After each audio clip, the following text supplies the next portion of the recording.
તો તમે શું શિયાળામાં લાલ મરચાં ખાવાના શોખીન છો? લસણ પણ એટલું જ ગમે છે? તો ચલો આજે જે ચટણી વગર કાઠિયાવાડી નાસ્તો અધૂરો છે એવો તાજા લાલ મરચાં અને લસણની ચટણી બનાવી લઈએ. રેસીપી જોઈ લઈએ.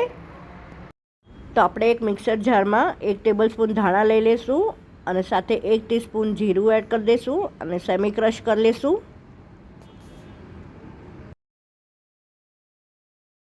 તો આપણો ડ્રાય મસાલો ક્રશ થઈ ગયો છે. તો હવે 1/4 કપ આપણે લસણ એડ કરી દઈશું. સાથે જ હવે ગ્રામમાં 200 ગ્રામ ને કપમાં 1 મેજરિંગ કપ આપણે લાલ મરચાં લઈ લેવાના છે બી કાઢીને. સ્વાદ અનુસાર આપણે મીઠું એડ કરીશું એમાં. હવે આપણે ક્રશ કરી લઈશું. પાણી એડ કર્યા વગર આ ચટણી બનાવવાની છે જે રેડી છે. તો ચલો હવે સર્વ કરી દઈએ. તો સર્વ થઈને રેડી છે મારી કાઠિયાવાડી ફ્રેશ લસણની ચટણી, જે કાઠિયાવાડી નાસ્તા સાથે સર્વ કરું છું. આઈ વિશ તમને મારી આ રેસીપી ગમી હશે. જો ગમી હોય તો લાઈક શેર અને સબસ્ક્રાઈબ કરવાનું ન ભૂલતા. બસ આવી જ નવીન રેસીપી સાથે આપણે ફરીથી મળતા રહીશું. Till then by, take care.